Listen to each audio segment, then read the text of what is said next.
hold tight over theme.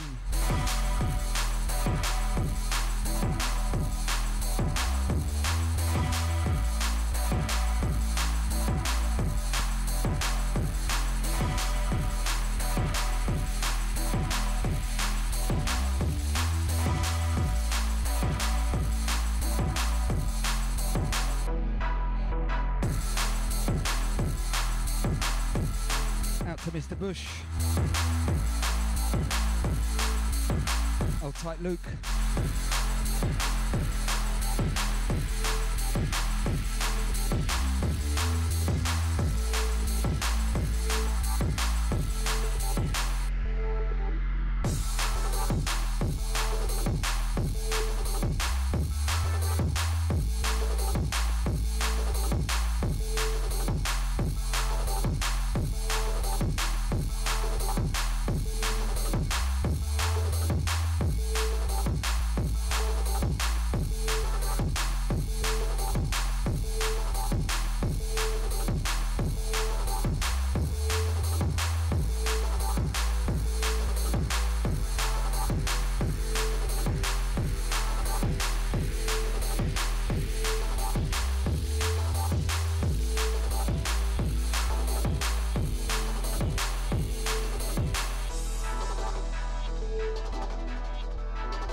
He's repping the org he wants to see get into Rocket League the most.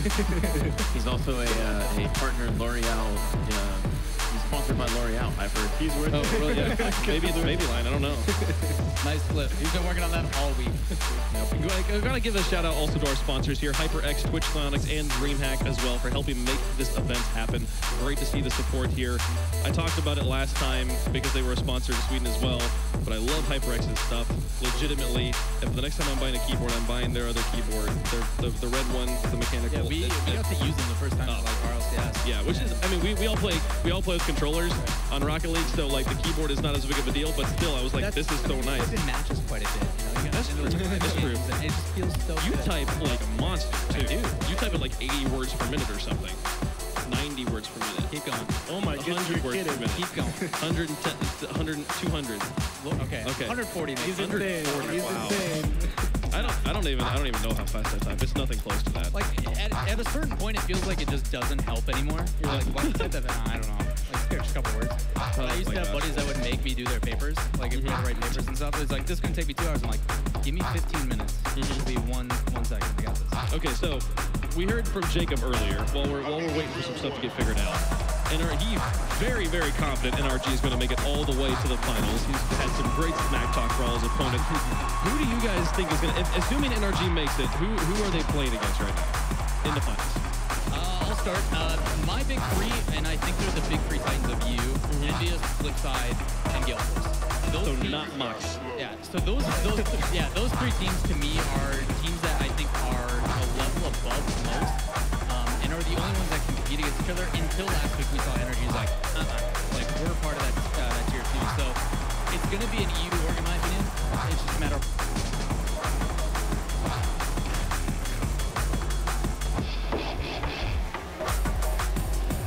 which one plays the best. Really? So no. How are you guys feeling about G2 and Rogue right now? I have to see how they play because, I mean, obviously they both put up fantastic performances out at the X Games. I mean, Miho struggled a little bit on day number 1, came back day number 2, did a phenomenal job. And of course, they even played with Torment, who's in the Muffin Men squad here today. So with Timmy back in the lineup, the old school weekend warrior, as we all like to call him, it'll be interesting to see them back in full swing. Man, I realized that I'm sitting there thinking back on lands we've had in Rocket League. We have never, I believe we have never had in North America versus North American final when a European team was present. No, we haven't. Nope. That's the thing, that's still a possibility. Said what I did. It's a fair bet to think that the Europeans will make it there. If it's not a European team, if we're having our first North American versus North American final, who you guys have to go with right now? I realize you just said we have to see G2 and Rogue play, and the Muffin Men are probably also one of those four. One of those three, probably. Well done. I would honestly have to say probably Energy and Muffin Men if I think 2 North American teams to make it all the way to finals. The Muffin Men actually had a very, very good performance in the previous Astro tournament. Exactly. And I would say the only asterisk there is that they are not land tested, whereas Energy is, and that's where I might give advantage to a team like Rose that has been traveling and playing consistently in these tournaments, and maybe this is just like their time to shine. I mean, that's the crazy thing about it too is, I mean, if you talk about all these guys, how many lands and how many events they've been, there's been 3 physical lands in the course of just like a couple days overall. Sure. Because I've been traveling to every single one, being one of them. So that kind of experience really pays dividends for them. Yeah, this is really when it starts to become. I remember Shogun at the beginning. I think it was the very first match of the season 2 finals of our LCS when it was in Amsterdam, and we were seeing like NRG, and he's like, "Now they haven't performed very well on the land, but we've only had one whole land, so like it's not that much to say." And we are getting to the point now where we have players who legitimately are spending more time playing Rocket League in a lane environment than they are spending sleeping in their own beds at home. And these guys are really getting to a point where this is home to them. They are more home here than they are. If you want to look back at like history of Rocket League, can you imagine us getting to a point where players are actually going to be spending more time traveling and going to events rather than in their own beds? Like that's just fascinating. As a grass-fed community, it's exciting. Sure. I mean, James earlier said he hasn't been home for more than 4 days over the past month or so. Yeah. That's very much a possibility. Moving around quite a bit. I would love, moving conversation back to kind of meta talk, I would love to see a G2 versus NRG finals for a very specific reason. I've kind of always had this headcanon about NRG and G2. The NRG are the best at Rocket League right now as far as the old school style of reactionary play, of watching what your opponent does and being like, what's the best thing I can do with the ball right now? And Jacob is just perfection at figuring out, oh, let's just push the ball this way, let's push the ball that way. G2, on the other hand, is perfecting this new style of intentional play, of let's pass the ball backwards, let's push this particular player forward. And when we've seen those two teams clash, it feels like a very distinct clash of old meta versus new meta. Well, for me, I've actually talked about this quite a bit on my own time, but I actually think Energy and G2 are technically the same team with their play style. And if you ever want to ask me about that, do it. Hit me up on Twitter or something, and I'll talk about it, but I'm not going to do it here because it looks like that is an optic gaming hack. Man, foreshadowing. Talk about orgs that I would love to see in Rocket League that'll never happen. The exclusively shooting game organization, Optic Gaming, the Green Wall. But Ambition versus Last Airbenders, I believe we're getting pretty close to getting this one underway. Both these teams trying to make it into the round of 16 right now. Yeah, we talked obviously earlier, just to kind of rehash everything. Ambition probably going to be the favorite here. They have the player with the most land experience out of all of them is being Crime Thunder, also being the youngest. Kev Yobi used to be a big demo player, now moving into a more aggressive play style. And even though Wonder's a little bit quiet, he's actually kind of that quiet third. He reminds me in the sense of, if anybody's ever watched him, like Violent Panda, where he doesn't get all the credit, but he's always there to enable his teammates. Yeah, I mean, talking about strong backmen, strong third players in the row. Sure. Making stuff up. Strong sweepers. Flip side, I mean, of course, you have to talk about Cookser in that position. So, I mean, he's a little less quiet. He puts up a bit more of an offensive showing, but third player is definitely not a position you can overlook because Jacob plays very strong as well. He sits a lot of time in the midfield, gets a lot of second chances over the NRG guys. Which is one of the fun things we've seen as well as our rosters have continued to deepen here. You talked about Cookser, you talked about Jacob, who have both been thirds, but as of season 3, they really were more functioning as the ones, as we had Greasy Meister and Garrett G really filling in those thirds on their respective rosters. And when you start to get people who are perfecting one slot and then moving into another position and then perfecting that position as well, you start to get really, really deadly players and really, really lethal teams. Yeah, unbelievable stuff. But for us, we have the team that we just don't really know about, and obviously it's hard to speculate. The one that we only really do know is Truck with the 3, the last Airbenders. I'm just curious to see how they're going to handle this. I mean, a lot of the times, teams that have difficulty in LAN experiences do play very defensive just because they don't want to make mistakes. And you see it actually favor teams that just don't care. They're like, you know what? No hesitation, let's just go all at it because it catches people off guard. Yeah, Prime Thunder has always been one of those players. He normally plays on the dominance as well. He's the one in the middle there. Yeah, in the middle right there, the young gun, if you will, the most probably experienced player on the stage. Always plays super aggressive and super flashy, especially on the wall. I think he took a lot of lessons from Pluto in the very early stage. They were start buddies, if I recall correctly.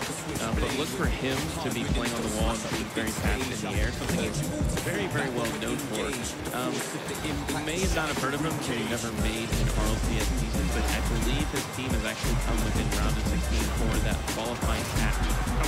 A couple of times, or multiple times, so he's just on the cusp, actually. We'll see if they can pull off the victory here. I think, looking at these two teams, the thing I'm going to be looking for is which team can get midfield offensive rotation going, and if they can't, can they at least keep the defensive contention going at midfield, which we talked about a lot with the last game as well with Onslaught versus NRG. That midfield 50-50 game is so critical, and if you can move it up to where your third player is rotating on the mid boost and on the midfield line, that's when you can see a team really start to tear away. To me, the victory is going to go to the team that's able to get that going. Yeah, for me, it's a matter of whoever leads first in that aggression.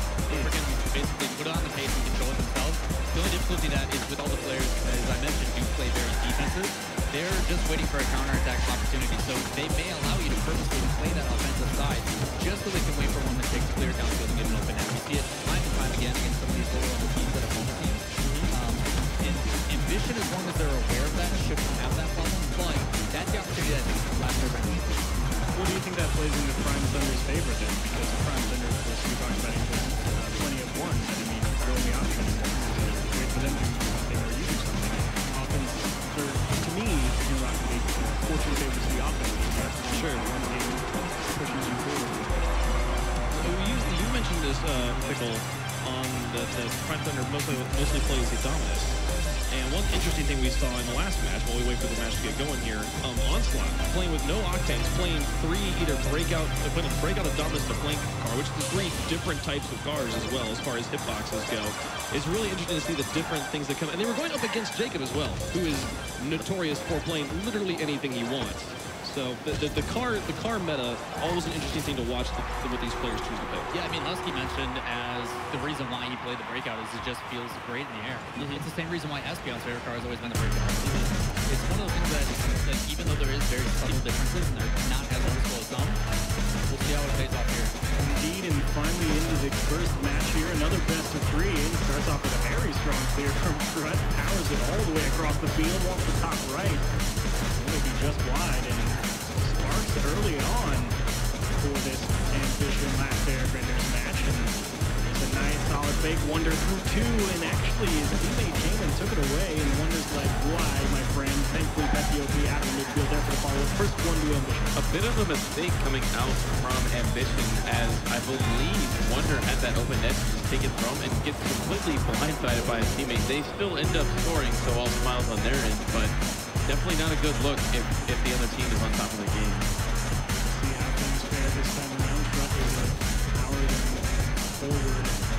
First time on the coming back. This time falling in favor of Wonder again. This one just wide. Slow shot should be no problem. Pretty sneaky, and the offense will stay on the corner side for Ambition.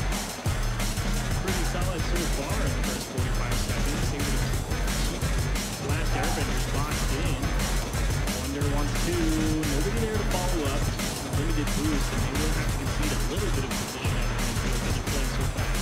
Yeah, Wonder to me is going to be that player to watch who almost gets it there from Prime Thunder. I talked about Prime Thunder using Dominus, he's actually on Octane. Now I feel like he's an embarrassed person. But he's on the Octane this game. It seems like everybody on Ambition is also on the Octane. But Wonder is really that, that Wonder for me. I've not really seen him on a team before. Pepe and Prime Thunder, I've at least heard of and seen before, but Wonder might be one of those ladder players that is really good on ladder, but maybe not tested in tournaments, so we'll see. Well, to be fair, we didn't hear anything about Black Magic, and he performed quite well in the Brace for Impact Onslaught match. Right now, it's a fairly tight affair. This one on the open net, and hello, Wonder caught out of position. The Wonder going for the 100% boost on the side there, and a little bit of a missed hand as the crowd is cheering out there. They went for the fist bump high five mix-up, 50-50, and they both lost. This one kicked off Wonder. A little bit of time to work with here. Just elects to keep this one close. Solid pass out of the midfield. They want to pinch in a beautiful clear out of the Ambition side. That's Prime Thunder. Works his magic, and it works out. They go end-to-end in a matter of seconds. We saw this from Truck and I believe the last Airbenders in the first 5 seconds of this game. But if you intentionally pinch it off of your own teammate in the defensive end, you create monstrous power onto the other side of the field. And I feel that there's this meta shifting towards that where the defense is getting so good at stopping you from, clearing the ball. And you're playing offense, but you're like keeping the ball in. That you have to like create really, really, really big clears, or else you're never going to get out of the side. Yeah, and that pinch is so formidable just because there's a level of unpredictability. What a solid defensive effort from Wonder there. Doesn't panic with the guy coming down right over his shoulder and just dribbles it cleanly across his own net. Front trying to go for the setup and shut down almost immediately, but this is really the first time we've seen last Airbenders have a chance to be on the offense here in this best of 3. And things are starting to go the right direction. Prime Thunder just going to buy plenty of time for Pepe back on his own map to get nice and ready for this clear coming right at him. That is a nice looking car from Pepe as well. I believe he has Buzzkill. I think he has a, is that painted? Yeah, painted Buzzkill. That is a very nice decal there for Ambition. There's so many opportunities to customize your car in Rocket League, and I'm so sad that the pros never take that to their advantage. They're always just like, no topper, there's always Gold Rush boost. Wonder's going to score another goal, and it gives Ambition the 2-goal lead. Yeah, things getting a little bit out of hand there. People kind of just splitting off for boost all at the same time. Nobody really aware that, hey, Ambition is still kind of on offense, and they all just got so strapped for the empty gas tank that they just kind of left the net wide open. So we'll have to figure that out moving forward. This kickoff now in favor of Ambition, just missing his Prime Thunder. He gets wiped out that orange corner boost, and in return defense. Stay fly. Will steal the blue side on the other end, and actually the middle boost as well. And I've always said stealing that middle boost is so important because it really limits how quickly you can move up the field. And even when you're trying to break out of your own end, if your 2 corner boosts have been stolen from you, nice shot there from Wonder. That is a hat trick from the unproven player on the stage. Yeah, a hat trick from Wonder and also a playmaker from Prime Thunder. He's got 3 assists as well. Very nice read there from the defense as well. He took the defensive positioning on the sidewall, which is a very aggressive way to position because you know that teams are going to want to clear it off to the side and probably high as well. So if you're preemptively up on the wall, just like Wonder was, you're able to get a very nice angle down to the goal and take clear advantage of that with a rocket of a shot. My mistake, Prime Thunder has 4 assists, not 3. But now he's charged with getting this clear, and Trutt just shuts him down, says we're staying on the blue half. They'd like to get 1 more and give themselves a minute to at least put 2 into the back of the net because 3 in under a minute, very tall order to fill. And overall, the offense out of the midfield has just been so strong from Ambition. They really don't let Airbenders move down into their own half without having a fairly weak opportunity at the offensive side. And I wonder what's causing that. Missed there from Prime Thunder, but Pepe is going to find his first goal of the game. I wonder if the miss here from Prime Thunder is actually going to create that. Yeah, it looked like the member of last Airbenders was expecting a shot off of the wall or maybe near it in positioning like that. Ball runs through, and Pepe is just going to latch onto that and put it right into the net. 5-1 for Ambition, looking exactly like how the Death was preparing it to be. Last Airbenders probably not going to come back into this game so far, and Wonder with that is 4 goals on this game for him, and we're actually pretty close to a Brazil. Very close to a Brazil. We'll be heading into our 8th kickoff here after this replay finishes, and game 1, well, that's a little bit of a wake-up call if you're the last Airbenders. I mean, you know they're good, but you're hoping to keep it a little bit closer than this. You would think that Airbenders actually have a little bit more control in the air than what is being shown right now. Ooh, save the Brazil. I mean, at least you didn't get... Oh, you're kidding. I was about to say, how about a little bit more control from that one as this one turned away by Wonder. A solid defensive effort out of the blue net. Prime Thunder through one, goes through two as well. It's going to be just out of reach for both the other members. However, it is a weak clear. Druckmann gets slammed into the net, able to recover. A clutch save to save that all-critical 7-1 scoreline one more time. And the final 8 seconds count down. Ambition are just going to cruise into game number 2. They got to be feeling good after their performance here in game 1. Last Airbenders playing for nothing but pride. Hopefully they take the 40 seconds or so between this match to go over how they're going to celebrate when they score. As the last time they did, they only got one chance at it, and it looked a little bit unpracticed. I mean, what can you do? My preferred celebration method is the wiggle, the ass and breath. The turbo pulsa, right? Yeah. That's my preferred method. But you see there on your screen, you're going to be figuring out how they want to advance Ambition. Cool collected. They have to be feeling good. A solid 6-1 win. Prime Thunder, 4 assists. Wonder, as you said, 4 goals. I mean, there's that 5. 1, 2, 3. No, I counted correctly. 4 goals for Wonder. So he showed up in a big way here. Really impressed from him, honestly, as he was kind of the player I was looking for and did not disappoint. If they have another performance just like that, they're going to be cruising through the groups. I believe the other notable team in this group other than Ambition is going to be Envious. So if Ambition wants any chance of moving on, so there's 4 teams in the group and 2 advance into the next group portion, my money's on Ambition and Envious, but this is a pretty important game because it's going to be one of those wins that you really need to get, because I don't think Ambition is going to stand a chance against Envious. Yeah, I mean, you would like to move cleanly on into your next portion of these pool play, and if you're last Airbenders, you say, all right, one more and we're not feeling very good, so they need to really rally. What do you think last Airbenders moving into the second game have to turn around to get themselves going in the right direction? I think they just need to relax a little more and actually go for some aggressive plays.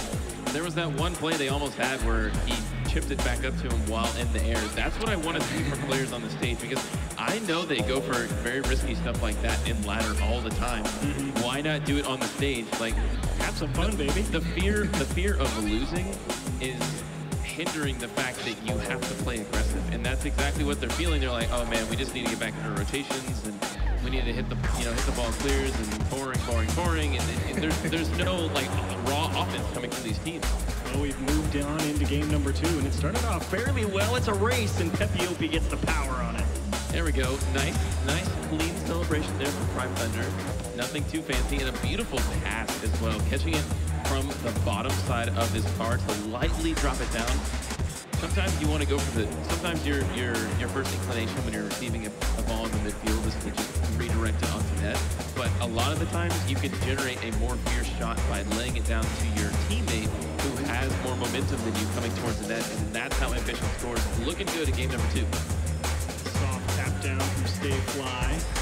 Unable to find the clear as this one kept out of the net by Sneaky. Prime Thunder wants it himself. Second touch going to be just wide. And only 30 or so seconds elapsed here in game number 2. And after that good start from last Airbenders, and they would like a second opportunity at that one as it finds its way just off the back wall of the last Airbenders. Now once again back onto this Ambition half. Prime Thunder patiently out of the corner. It's a nice love here from him. Big miss from Sneaky, and they're going to have to go all the way back down. And hopefully they can recover, as Trut needs a little bit of boost as well.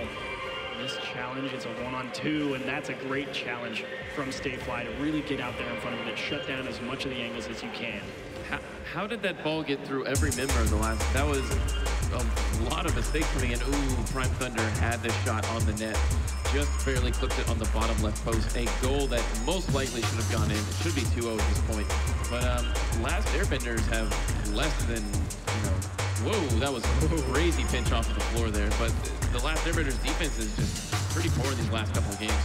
Oh my goodness, just off their own post, and boy has the woodwork come out to play for the last airbenders here. Ambition have rattled shot after shot, high, wide, and still nothing able to find its way into the back of the net. So if your last airbenders, you're like, well, at least it's still 1-0, but you really need to break this out of your own half somehow. The defensive midfield pressure is so strong right now out of Ambition. It feels like they've been boxed into their half for at least a minute, and finally they get out onto the blue side. See how long they can keep it there, and they should have an opportunity here. Trust leaves it for Sneaky, and unfortunately that ball is cleared right at Wonder. A beautiful read up on that side wall. That was the exact same positioning he was at in the first game, and they're not really thinking about these clears coming through. Wonder trying to race to the ball, get control of it, and flicks it up, and that is going to be a goal. Excellent control from Wonder. Man, he sees this ball scrambling in the midfield, and he's just got wide eyes. Yeah, it's a really nice job. You said control, and it's always so important not to rush those touches because you've got what you know is an open net off to your left side, and you say, all I have to do is get around this and power this one in. He says, you know what? If I try and do that, I'm not going to get the shot that I really want. Takes his time with it. Very underrated skill, taking your time when you know you have a good opportunity in front of you. Yeah, the first touch right there is very difficult to get on the top of your car, especially when you're approaching it at like a 45-degree angle. But what you want to do is you want to drive past the ball, power slide into it, and then catch it on the side of your car so it pops up on you, and then you get the immediate flick afterwards. So that takes a little bit of practice to come through in a pretty technical maneuver on the side of Wonder. And now they're up 2-0 in the game, and they already have 1 game on the match. Just under 2 minutes remaining now. Wonder again tries to go around that last defender. Trut doing a nice job staying right with that close touch. It's very easy to commit too early for a touch like that and just get beat. Sneaky able to keep this on the blue half, and out of boost cannot continue the challenge. Off the sidewall, Tapioca. Sneaky gonna shut that one down, and once again out of the blue side. As the game has gone on, the last airbenders have started to find more and more opportunities over on this blue half as Tapioca has to make a tough save. Wonder that's a weak clear, and they should be very thankful that nobody there from the last airbenders to follow up. They've only got about a minute remaining, and they can still do this. They just have to put one into the net relatively soon. Time becoming a factor. And I really don't think so. They haven't had any offense coming whatsoever. I've only seen maybe 1 good attempt for the side of the last airbenders. It's been pretty much the Ambition and pretty much the Wonder show as well, as he's scored, I think, what, 5 out of the 8 goals that Ambition has had. So 45 seconds remaining, and last airbenders look no closer to scoring any goals in this particular game, as it's still in control of Ambition. What a pass upfield from Wonder. Unfortunately, Prime Thunder not able to connect, and this one just going to bounce harmlessly across that orange net. No boost, it's a tough play. He's able to square it up, and unfortunately Wonder stays right with it, cuts one down, and says, wide open net, thank you very much, and he'll take it himself. I wonder if he actually wave dashed here. I have to see it again, because he hopped up in the air to get behind the ball. I don't think so. I think it's just landed. Yeah, I couldn't actually tell if he actually gained any speed because he was pretty close to supersonic. But that actually is a very high mechanical play that if you don't have boost and you're behind the ball like that, if you wave dash forward, you can get actually supersonic in time to reach the ball. I'll have to actually ask him if he did or didn't. It's pretty hard to tell. But Ambition, regardless, on the backs of Wonder, are going to take this game 2-0. No ifs, ands, or buts about it. Yeah, for sure. Like you said, Wonder, a brilliant offensive performance. That's 6 out of 9, so just 2/3. And hello, there's no time on the clock. They get a consolation goal. All right, we saw the fist bump they chose to use as their celebration. At least they were able to decide on one of them. And they spared us the final kickoff because they scored at 0 seconds. So everybody wins except for the last airbenders. Ambition is going to be getting that win in their group in an excellent performance from Wonder, who was the player to watch for me. Yeah, of course, and you saw there just at the end, kind of a little bit of glimpse of the Tapioca. We talked about him being a physical player. 29 bumps, was awarded the Enforcer tag, so a very nice showing out of him as well. So Wonder and Prime Thunder get things done on the offensive side of things, and last airbenders, I mean, just didn't really have the offensive or the defensive presence to really clear it out. All right, we're going to kick it back over to Wave on the desk and see what their thoughts were about that game. Thanks so much, Fickle. The game going about as we expected. Probably the most one-sided series we've seen. Not probably, the most one-sided series we've seen so far today. And the Ambition squad just coming out here, almost getting the shutout there in game 2 until a last-second goal goes in. They won't get a shutout in either game 1 or 2. But here, Ambition living up to exactly what we were expecting. Yeah, kind of as predetermined. Obviously, Pepe OP doing as many bumps as he was. Wonder for me, though, was a big surprise. Obviously, that we talked about, you know, how he could be a quiet third. He wasn't quiet at all that series, having 5 out of the 8 goals for their team. And it just got better as time went on. They started a little bit slower in that first game, and by the second game, like, you could tell they really had the win. Yeah, Ambition going to come out there very, very strong. Last Airbenders had some good-looking moments, but generally completely outplayed here by Ambition. I know you were watching, Quinn. Give me your thoughts on this match. I really thought that Ambition just kind of completely in every aspect of the game outclassed them. We did see some shining moments from last Airbenders. We had one goal where they almost had that double pass. Yeah, that double pass into the air. Wow, that was going to be incredible. I was hoping for it, but I mean, it was a good game, but Ambition just totally on another level. Yeah, and Ambition, we were looking at the pool that they're in here. They have Envious in their pool as well. And then the Ballers, I believe, was the name of the other squad. The Notorious Ballers is the name of the 4th team in their group. So 3 teams that have around the same area that we don't know much about them, or that they're going to be having to play against each other. Envious probably kind of a shoe-in to get in. So that second spot here in this group up for grabs right now. Ambition looking in a very, very good place, though, to take that one at this moment. And we have Prime Thunder here on the line. How you doing, bud? I'm doing great. Yeah? How did you feel about that win? It was a lot better than the first time we played them. We were actually like passing stuff. So you'd play that squad before? Yeah, we only beat them 2-1. Again, in game 3 we went to overtime.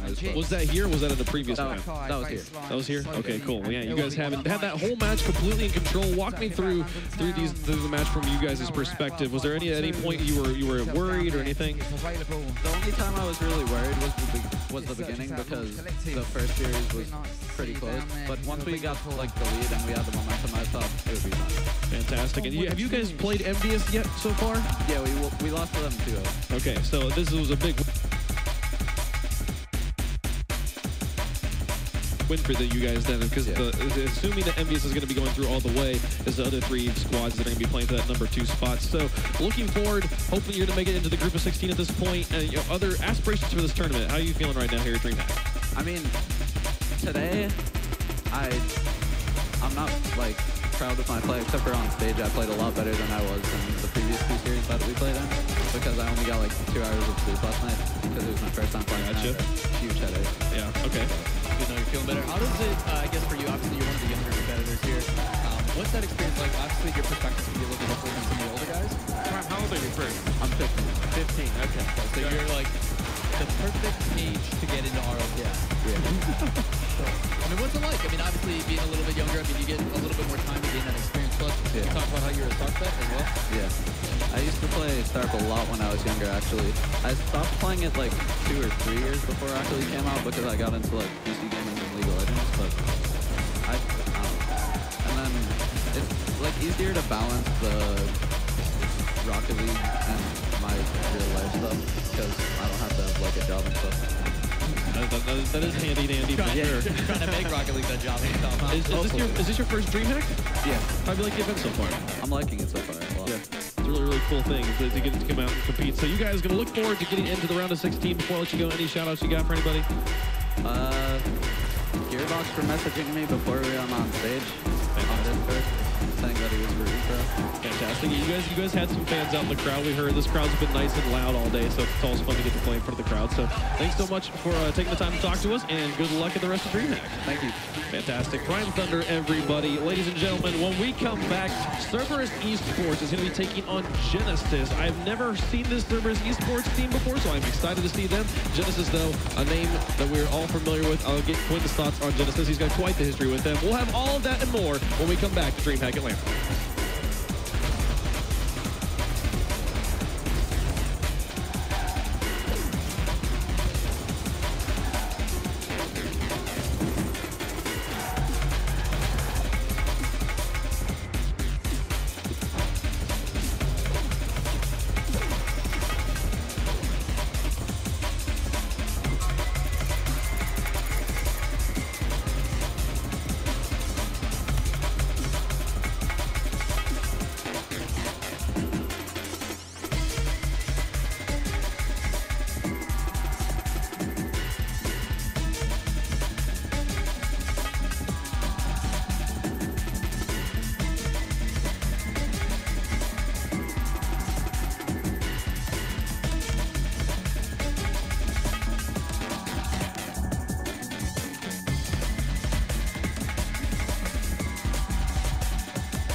Nintendo 2DS XL.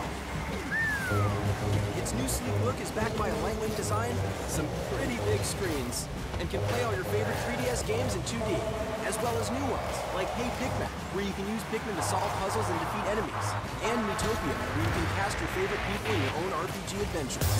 New Nintendo 2DS XL for only $149.99. Games rated PDE 10+. Great, now I want one.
Back to DreamHack Atlanta. Lots of great Rocket League happened so far, and lots of great Rocket League still to come. And one thing about the way we do things here, I never get to talk to the casters about how they felt about the match that just happened, because they always make space for us to interview players. So, Achieve, Pickle, guys, thoughts about Ambition? How'd you guys feel? I mean, they were my dark horse for a reason. I mean, They had a pretty easy game in that one, but they have a little bit of a tougher group. They have Envious in their group. Yes. I'm more excited to see the results of that one, but in that last game, it pretty much went exactly as how I thought it would. Wonder actually really surprised me and played very, very well, so I hope he's able to continue that kind of performance in the rest of the day. Sure, absolutely. Ambition coming out strong there with a victory. And next, we're going to get to see Genesis versus Cerberus Esports. Cerberus Esports, a team I've never heard of. I've never seen these players, Lum, Koopdog, and Rich. I'm excited to see a brand new roster, what they have to bring to the table. But Genesis is a roster you have so much history with, Quinn. You are actually you actually own the brand Genesis. Genesis is your team, basically. Well, yeah, I actually made that team with Pluto and Espeon way back when. And, I have a little bit of personal affiliation to it, yeah. For sure. The team who I competed in the RLCS Season 1 with. Yeah, and you managed them at one point, no longer really officially affiliated with the team in any way, shape, or form. But Genesis here, J-Wismont, Classics, and Lethemir. Classics, the only player who's been on this roster more than just of recent times here. He played on it in the last season of RLCS. J-Wismont, his player's been around for a while. Lethemir coming over from Denial. So lots of good competition here, lots of RLCS caliber play here. Genesis clearly the favorites right now against Cerberus. Right, I think Classics and Lethemir are going to be a huge combination on this team. Lethemir really proving himself last season as, you know, almost a star, I'd say, in his own right. He really impressed a lot of people in that Denial squad with that Junior and Corrupted G. And seeing him come and join Classics is going to be interesting. Classics is a very, very good player, especially online. His LAN performance, not as well proven. I mean, we can look at past RLCS history and see he's struggled a little bit. But, I mean, it is difficult in a LAN environment. It's completely different online. So I'm going to be interested to see how Lethemir, a player who's very good on LAN, does with a teammate Classics who maybe is a little less skilled in the LAN environment. And J-Wismont, I mean, I'm not as familiar with him lately. I haven't been keeping up to date with him, but he has been historically a very strong player. So it's going to be interesting to see how these three combine. For sure. Well, we've all done competitive Rocket League to some degree or another, but you, as the only one who's actually a former professional here on the desk, thoughts about how Genesis approaches this match when they're going up against Cerberus Esports, a team that they most likely have played very little against? How do you approach a team that you know almost nothing about? Right, the smart way to approach it is to take it as if they were playing Envious or something, right? Okay. Just playing a top-level team. Don't give these guys any disrespect whatsoever, because that's when they'll surprise you with a flick or with a dribble that you didn't expect they were capable of. And once they surprise you, they get the lead, that's when the game becomes a lot more difficult. Rocket League rewards offensive pressure just in the game, boost control, all these things are great things to have.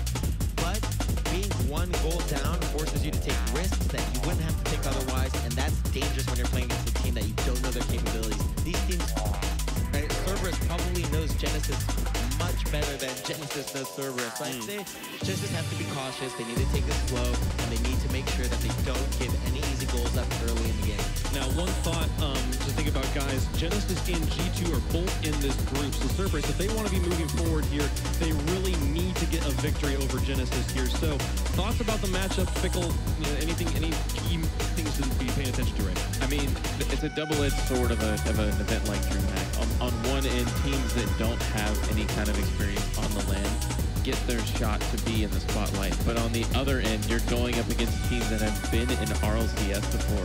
So it's like, man, that was really fun, but I wish I had a better chance. But I still got that chance, you know what I mean? I'm expecting a clean 2-0 from Genesis here, going against a team that, I mean, no offense, I've not heard of any of their names before, and I consider myself pretty, you know, rooted in the community. So if I've not heard your name, then maybe you're nobody.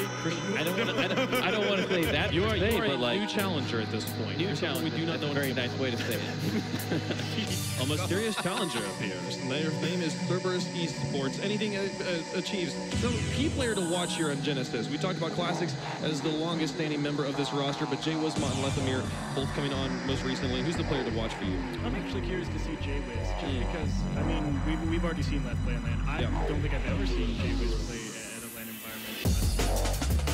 Wizard Fickle has any magic input I'm unaware of. But an input about J-Wismont, he was one of those players to transition from the PS4 all the way with him, Lemon Puppy, and I cannot remember the third right now, but they were a very solid PS4 team a while ago. He's only recently moved, well, maybe like 5 months ago, recently moved over to the PC and ready to play, you know, serious competitive. Yeah, J-Wismont, always known characteristically as a very strong 1v1 player. He's got his great dribbles, is very mechanically sound player. I think that when we're looking on this Genesis roster, we're going to not to overextend whatsoever. They don't need. I must say that I am. Wismont just going to take that, walk it right into the net for another goal. Just over a minute elapsed. What a missile, J-Wiz, 3-0 Genesis. This is actually a very difficult shot because you're coming across the box completely away from the ball, and to get that much height from it into the top portion of the net, that picked him up on this team. 3-0 for Genesis, and I don't think they're going to stop there. And it's a good start for J-Wiz as well. He recently played as a sub for Denial, correct? Jay Wismont, I believe he was always on Genesis. Didn't play in the team. Not important. Jay was a sub for a team previously, getting a chance to start for a roster here. And it's always good to see him perform well, and you might see him upcoming as a starter in the North American RLCS as Kupchov gives a pass down to the top of the box, just a little bit too far out of reach. And dishes going out to Classics. This one hard down the field, just target. They stop Kupchov from throwing it into the corner. That's a good back pass coming out of the Genesis rule as well. Possession-based play, very important. Classic, always one of those Genesis very dominant players. I don't think I've ever been on anything but a dominance. Even he's been playing quite a long time as well. You know, participated in I think every RLCS to date, even season 1.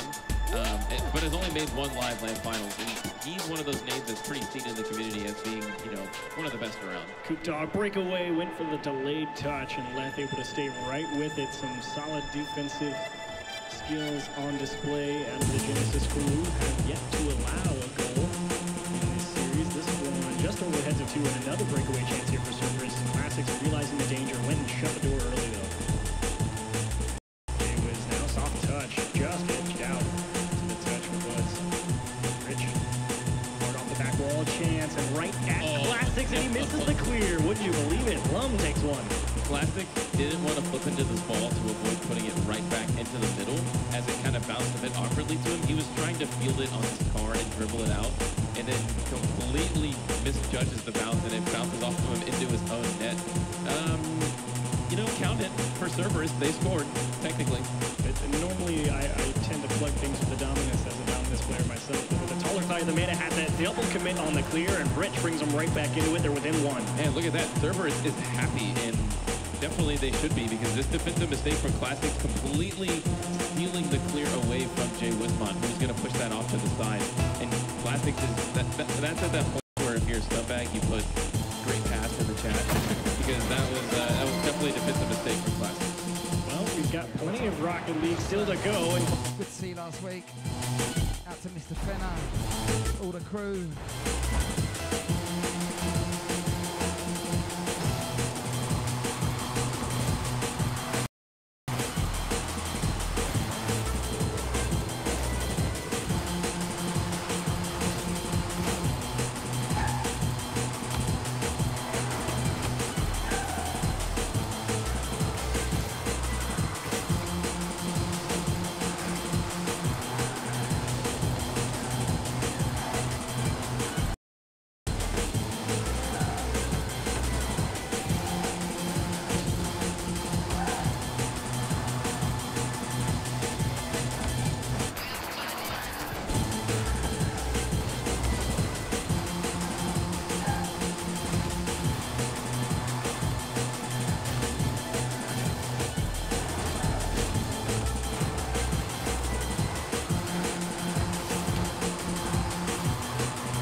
watching, locked on.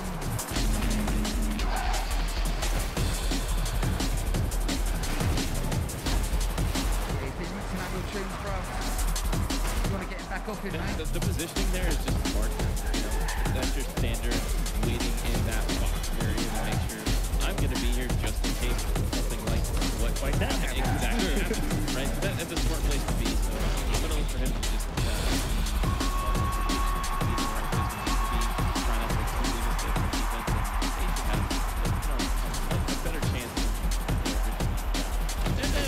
does a positioning like that become almost a lack of respect? You're positioning yourself in such a way that you're anticipating the mistake.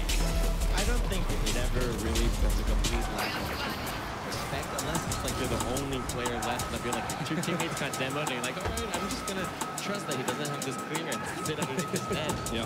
I mean, for the most part, it's just about keeping your options open. That's one of the major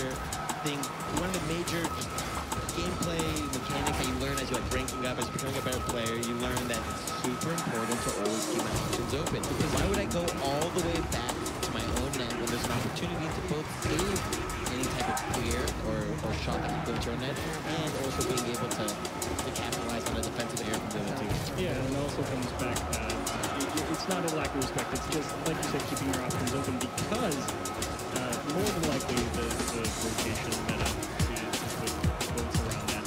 in theory, you should have people behind you ready to take care of a longer tier or something like that. So it's not really a lack of respect. I don't think it's just in case. The contingency. Yeah, I mean, the easiest way, I guess.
substantial lead. Genesis has agreed that the best situation here is to restart the match, so they will restart game number 1 and we will have a clean slate. Servers can maybe breathe a sigh of relief. Okay, we learned how to score on them. We're going to get to start over with a clean slate. Not often you get a situation like this where they can really have an opportunity to start over completely. So Server is going to be trying to see if they can redeem themselves here in game number 1. Right, there's not many opportunities Servers are going to get as good as this, where being down, getting a little bit of a taste of what Genesis has to offer, and being able to start over, fresh, creating game plan. Is there you guys talk about, position yourself that way on the defense, where you want to be in a space where you're expecting a mistake, you're anticipating a mistake, you're forcing them not to make a mistake. It's the opposite is true when you're on the offense, though. You're almost always positioning yourself in such a way that you're counting, you're trusting your teammates, forcing them to make the correct play.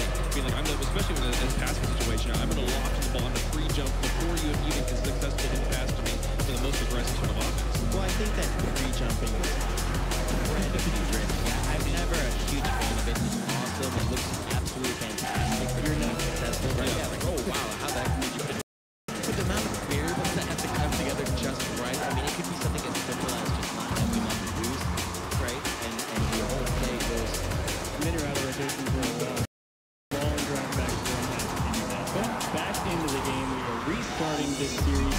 So let's go ahead and re-kick things off here for the Surfers. They do get a second chance. J-Wiz, Classics, and Left looking to re-establish dominance in the new game 1.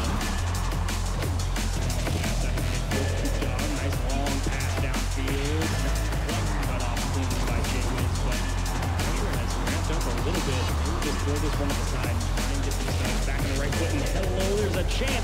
through in the first one over to Cerberus. And as we mentioned on the net, that pause definitely played into the advantage of Cerberus. They were able to take what they learned from the previous half a game or so, and now they're in the lead against the Genesis Rockets. If I had to bet on it, I don't think Genesis is going to let this lead hang, and they're going to come right back in. Kickoff certainly would suggest that, and J-Wiz goes right through him. McPickle, do you have a crystal ball? Some would say I do, others would just say I'm lucky. That's a really good answer from Genesis. Just a few seconds, and that's a good screen to Max would say in the broadcast. When are you most likely to get scored on? Right after you score yourself, and Genesis find the answer just off the kickoff. Right back to locked at ones here with 4 minutes and 17 seconds remaining. That's now. Oh, pass. Classic out in the mid. J-Wiz looking at the top of the box ready for him, but as it's a pre-empted offense. The pass was into the midfield. That ball almost run all the way through. Genesis had a bit of a scare. And now J-Wiz on the dribble, only 6 moves there. He had a little bit more. You maybe think he would have gotten that last pass. The offense is still on for Genesis. Shot away on solid defensive showing. This one right back out to the middle of the box. Nobody around for Genesis, however. Big miss through there from one. That will allow the defense not a lot of time to work with, and left them keeping the pressure up on the Genesis side. Another missed touch and a third chance for the offense to go here for Genesis. And they, like you said, they really have to clean up that defense. We were talking about it before we got right back into this one. We need to find those touches. Genesis actually playing a bit slower than what they were playing in this previous game. I don't know if that pause actually mentally affected them, but they're definitely slow to the ball. And I'm not sure if it's they don't know what Cerberus is going to accomplish with their hits because they're a little bit unconventional, or if they're just out of the rhythm based off of getting into a game they've already, half played. Ooh, Classics just able to get the power on that, courtesy of the J-Wiz pads. And Classics, again, waiting in midfield here. This is going to be an open net. Rich is not going to be able to get back to that in time. He was caught upfield in the wrong position because he wanted that side to the midfield to 100%. Those little capsules on the side of running along the apartment wall. If you touch or make contact, the refills are just 100 no matter where you were on your current weekend. And they're quite important when it comes to your rotation because you want to make your rotation based off of the 100% boosting of the most efficient. Halfway through this game, Genesis have found a couple of answers. There's a demo in the net. Coop Dog taking out J-Wiz, and that one needed to be on target for one. They open the door. Unfortunately, the penalty not quite there. That was a great touch out of the midfield. He really has to go and get that one. Classics there, pass, but it doesn't matter. It finds its way in. And J-Wiz actually had the almost steal here, but he was not able to make contact. As Classics' original touch was on target, although off the post. I really like that decision from Leftemir. He had the ball in the back of his car and didn't have a lot of boost to get to him. Instead of taking his dribbles over to the side boost where he could have gotten 100%, he opted to flip it into the middle for his teammate and take it away from him, which is a very selfless play. You're not the team. It's just trusting your teammates to be in the right position and knowing that the objective is greater than you as the one player. Yeah, it's always a highly underrated skill, I think, not trying to do too much with the ball. So, you know what? I don't have the best option, and Classics goes from end to end. Hello. Again, on the middle post here, those types of weak shots like that, and that is a really bad miss from the side of Cerberus. You gotta clean that up if you want any chance against Genesis. But those weak shots, although they're on target, like hooray, you got a shot, but you put it directly into like a half volley situation, and you find really, really hard clears, and even shots all the way from the side of the field. Well, game one started off well for Cerberus. They were able to find the first goal of the game, and unfortunately, as it's gone on, Genesis can reestablish themselves as top dog here. The net Classics tried to shut down the clear opportunity, and J-Wiz just has 5 little time. That's so quite well. He goes through 2, and Rich finds himself on the backcourt once again, and it's a tough save. He makes 2 in a row, and Classics ends up saving it as well for the Genesis side. But what a showing right there. Classics, it may look like he actually saved that ball, but from the position he was, he has no chance of scoring it, so he knows that. He tries to throw it out to a teammate coming into the rotation of the corner. Genesis, again, I believe this is actually one more goal than we saw when the game cut out the last time, but it looks pretty much the exact same game.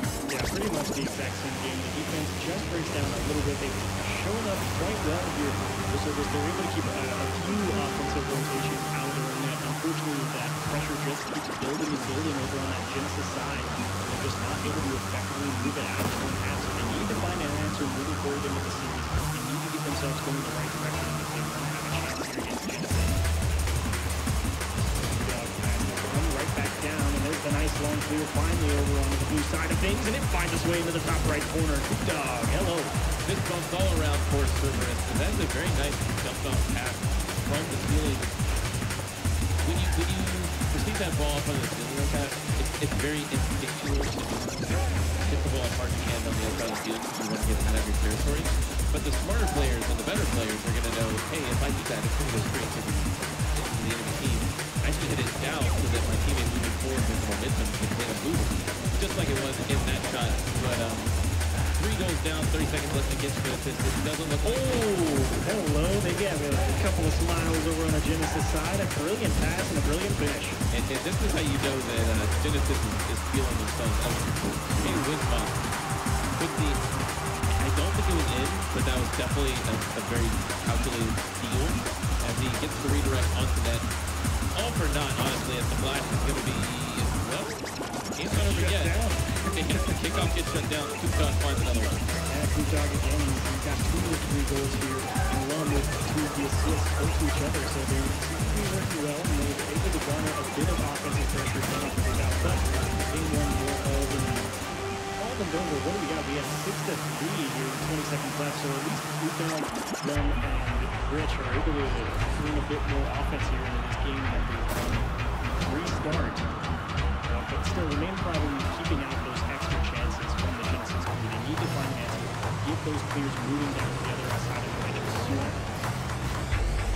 Final second, going to take off the clock here, and that will wrap things up here for game number 1. Genesis with a nice clean victory. Yeah, pretty much not a surprise to 99% of the people, watching and on the desk. Genesis, a household name. You wouldn't expect anything else, but if I want to make, some accreditation to the servers, I really like how they play the ball on their own side. Not making that many defensive mistakes. The goals that were scored from Genesis were all pretty good shots, pretty well placed, and pretty good plays. And the one pass down from the ceiling into your teammate, I really like that for sure. Yeah, definitely that ability to move the ball and move the ball within your own half effectively is definitely a skill you need to be able to have, because if you're able to pass the ball to your teammates in your own half, it makes it that much easier to clear the ball out of your own half. So Genesis, moving into this game number 2, they really don't have to change. All they got to do is just keep the pressure out of their field, continue to have those solid challenges, keep out whoever's out there, and really it should be more of the same in game 2 for them. And Cerberus is having a lively discussion about their tactics coming into this game. But if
right over the Lethamyr, and they all get caught pushing forward. A little bit too much faith on that one.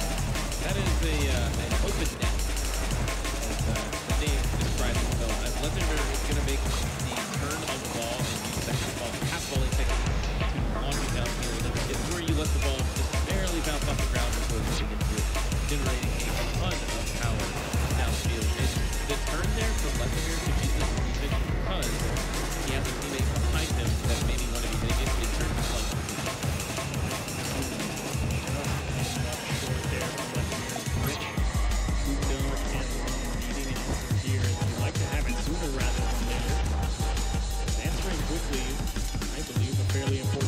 This one again directly at Rich, doing a nice save. But that's really been the story of the Genesis offense. They put the ball right on net, Cerberus is able to handle. They're able to handle those vanilla shots on net rather well. It's when they get those passing plays out of the Genesis crew and they start placing them that they really seem to struggle a lot. Yeah, I'm actually quite impressed with the defensive effort from Cerberus. They've had several good shots placed on their own net and were able to deal with it pretty effectively, better than game one. But Genesis, the only thing that I would have to say about this is I don't like the classic car. It doesn't match two teammates. His two teammates have really cool painted Draco wheels, and he just has like plain old car. Shame on you, Class. You got rolled down. He's not completely okay, but either way, that's a nice touch out towards the top of the box, and Jay Wiz just a little bit too close. And at least this one a bit closer than it was in the previous halfway point of the previous game. And Cerberus, I mean, they stepped it up a little bit, but it's still that problem. They need to get downfield. You can see right there on that no scoreboard shots. And Rich with 4 saves. All of their scoreboard statistics coming from defense, and that's a great block. That's the first shot registered from Cerberus here in this game too, and just not on target. Almost a clairvoyant effort there from Cerberus to dunk the defender over there, and that's going to be put right back into Cerberus' net. This game is actually pretty competitive as far as the outward appearances being outward negative. Cerberus maybe not even having a spot left. So a minute 30 left, Cerberus they're still in the game. Good job, a nice ball clear downfield, and again, Jay Wiz, great control of that ball, and Lethamyr just knows he's not going to reach it. Actually, just see the way he's turned his car right there to grab that boost and then reposition himself to be spacing to go back on defense. That's Lethamyr is a pretty competitive player, and you really find that having to deal with a play style that you make one mistake and then you see it. Everything has to be perfect. You see that in the league starting even to go get the boost. 1 minute remaining. Cerberus needing to find the back of the net one time. Jay Wiz a couple of touches, and everybody from Cerberus kind of just saying, I mean, what are you going to do? And they just sit there in the net and let him tap it down. Attempt once again to find a clear out of their own half. It's often so good from left, and that one. A nice shot by them. Stands right with it, cuts off the angle just enough. Still the offense going for Genesis.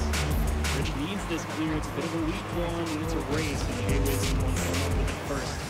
And again, really aggressive challenging. That's quite huge. He's just jumping from a little bit too far away and really giving too many options as they're trying to move it back down onto that far side. Yeah, that was quite a good defensive effort there from Cerberus, but that pass play was going on the net. He was able to intercept it as it was on target.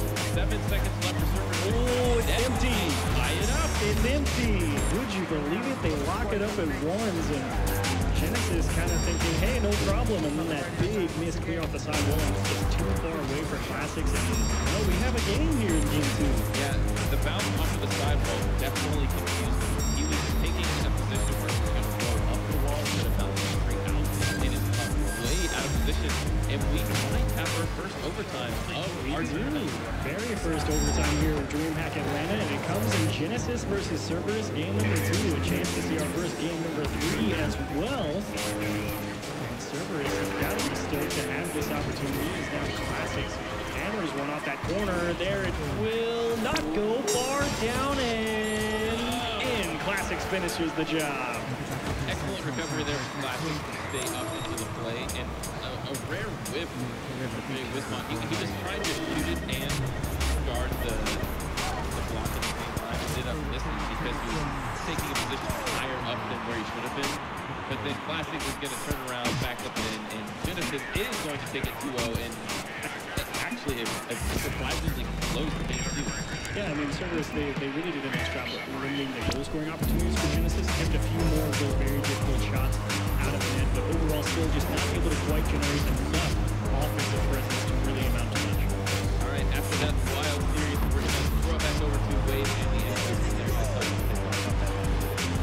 Thanks so much, Figo. Quite an exciting match we had here between Genesis and Cerberus, starting with the game number 1 that has to be reset. They have to play again, and then Genesis was in control game number 1. The second game number 1, they were even more in control, coming out and completely stomping them. But then game 2 comes out as just a 1-goal game until 11 seconds left. Cerberus ties it back up, and then Lethamyr making some crazy plays in the net to put it on the bar, then pass it across to Classic. They'll get the win 2-0. Oh, you think it was one? Right? I'm pretty sure it was a big pass. That's me. All right, well, either or. I'm not sure which one it was. I mean, that first series, really, a lot of respect to Genesis. Great sportsmanship points to reset that match, especially being in the lead with the game going out and the power going out. Not much you can do there, but just want to give them a quick shout out. That game number 2, though. Wow. Cerberus, they can play. You saw them getting excited. Lawler, you were out there watching. You saw them get excited as they scored that tying goal. Great opportunity for them. Doesn't quite come through, but Genesis gets the win. How'd you feel this match? I mean, you're talking a lot of veteran players on that Genesis squad, and to keep them only within 1 and have another goal within 6 seconds left to tie it up and bring it in overtime. Unfortunately, they weren't able to carry that kind of aggression through to the rest of the match, but it shows that they can compete with the big boys. It's really exciting for them. It was a good opportunity there for them to get some games under their belt against a top caliber roster here in Genesis. Good time. I think this is the first time I've personally watched Genesis with this new lineup. It was good to see him play. We had questions about Jay Wilson. He came out and scored fantastic stuff. I loved his car and the blue Dragon decal with blue Dracos as well. Like, it was actually, I think it was the first time I've seen Sky Blue Dracos on the stream. Look good, man. They look real good. I know Crypto G always catches your eye for his unique green car. Yeah, very unique car is the best way I'll put it. I wouldn't say it's the best looking, but it exists. It is definitely improved over time. Speaking of other players with other cars, Lethamyr, I talked to you just this week on Overtime, and 2 days ago. Now we're going to get to talk again here. How you doing, man? Pretty good. How about you? Doing all right. Fantastic wins there. Were you guys scared at all there at the end of game 2 when they were able to tie it back up? No, we were just having fun with that series. So we were just, trying different plays. Like you saw Jay was off the back wall there. We're just trying to have fun with it, get him used to the land experience. Because this is his first time. Can you clarify for Quinn and I here? Was it you that made the pass to Classics from the overtime goal? I think so. In net? Yeah. So confident. You put it on the bar. You were the assist at the end? I don't even remember. I was on autopilot. It was all a blur. Yeah. Talk to me about Genesis. We talked about it a bit on Overtime, but how are you feeling about you guys? You guys clicking here at DreamHack? Really good. That probably wasn't a really good representation. We look forward to showing how we actually play against top level teams in the future. So, it's feeling really good so far. Have you guys played up against G2 yet in your group? No, that was our first game for today. Okay.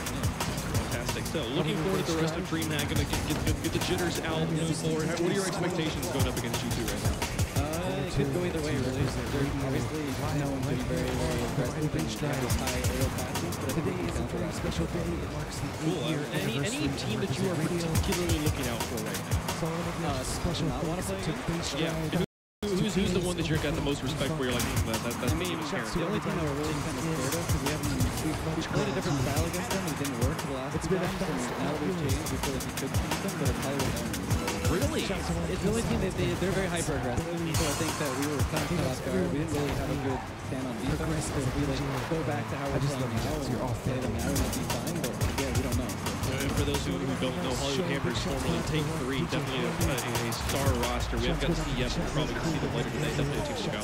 Yeah, I was going to ask you, Lethamyr, do you think that there were, with Jay Wismon being new to land, do you think that your performance now is going to struggle, or do you think how you saw him in the game so far, you're looking forward to this next RLCS season, or are you going to need that time to practice? It definitely felt a little different at first, but then we were just kind of having fun with it, like I said, so hopefully when we're taking it more seriously, like off stage, you might help us because we're in our own environment. But yeah, it's a little bit different. I'm hoping he can sort of settle in, not be nervous. He's more like trying to shine, so it might make him be more aggressive. But We're just trying to keep our play style the same. I mean, you're talking about your own environment. We see people have their own kind of unique style when they pop off. Yeah. Are we gonna see like dance or something if you do? Like Just do some island dance. yeah, why not? Yeah, just stand up, off the controller, and just go at it. James wants to scream after one goal. Do it. Yeah, go for it. Encourage it, please. Okay. Fantastic stuff. Well, you guys, is this your first time at DreamHack? At any DreamHack? Yeah, first DreamHack. How are you liking it so far? Fantastic. Really good to just walk around, say hi to other pro players and the people in the audience. Great. It's really. Is this the first time you've played in a LAN setting where there's multiple games going on? No, I went to GXCon just a few weeks ago during my 1v1 tournament on Johnny Boy's stream. So I saw a few games there. There was Tekken, Street Fighter, Halo. So it was good. Yeah. You guys got quite a bit of love there too. Yeah, it was great. Very good.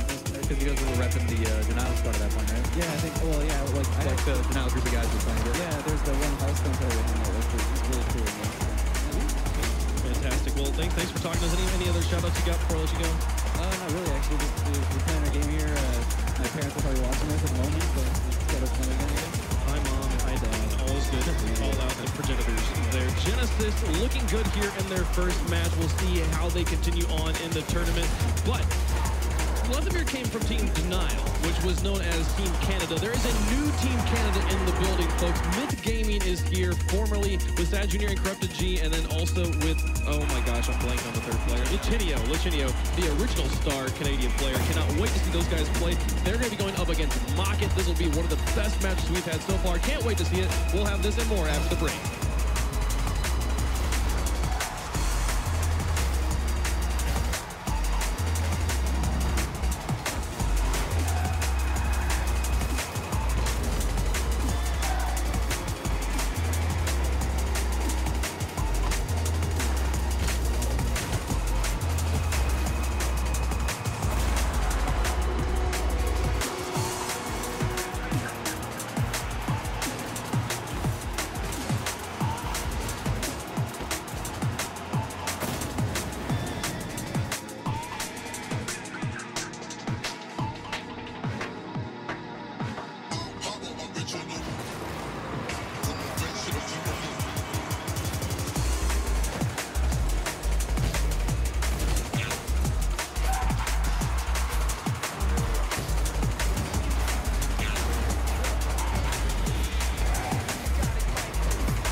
So check out here something from FD and Script.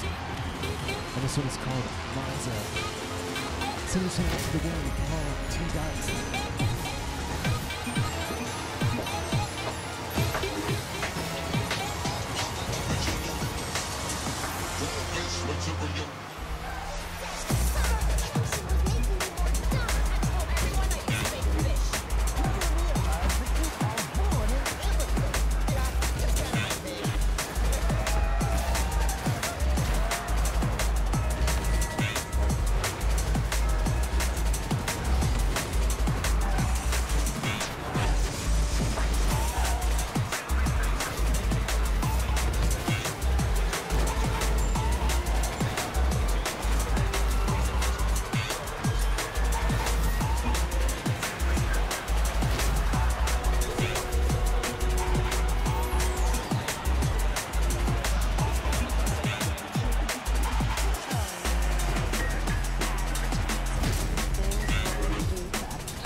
Myth Gaming.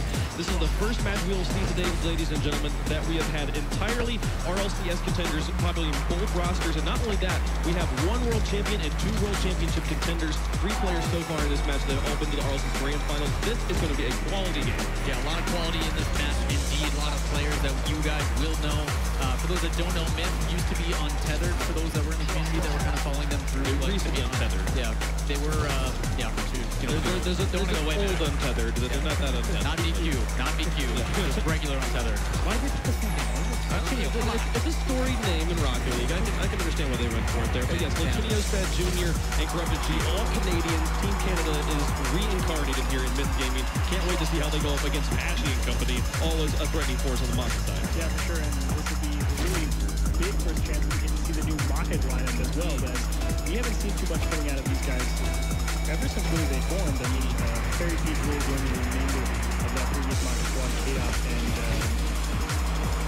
Mystic, that's who it was. Mystic the flip side and K-Dot the close to Gale first. So interesting to see Pashy's new roster. Yeah, for sure. Pashy, always a player that is known for building quality teams around himself. A star third player who is very good as a team captain to build the 2 front men and knows exactly what he wants. So always building deadly rosters. He had diffused kids in the last DreamHack, which they went pretty far. So we'll be able to see how he's able to do here with the new Maki guys. And this is the first match I felt like I actually am interested in knowing your predictions here, because other than that, it's just been kind of always there's been a favorite. This one, I don't know who to pick. Yeah, I mean, we saw Maki. I don't think it was this exact same roster for the Chris Summer series for the second one, just because they've been kind of trying to figure out what plays into suit. But what's interesting about Maka is just the play styles that they have on their team trying to merge together. Freaky is a player that doesn't get enough credit, in my opinion. When he was playing on Penta with Pondex, the majority of the time got it. But Freaky's a player that's always been quiet, I guess, but consistently good, which is interesting to see him being now enabled by a player like Fairy Peak, who is also quiet until he got that LAN experience, and he's like, all right, I'm here to show off. Yeah, you look at both of these rosters, and Fickle, thought on Myth. Who is this star player on this team? Last is having his comeback tour, basically. Yes, he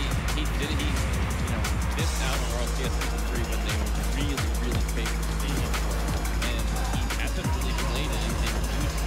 This is actually his return to the prime time, if you will, and it's quite a long time as far as watching.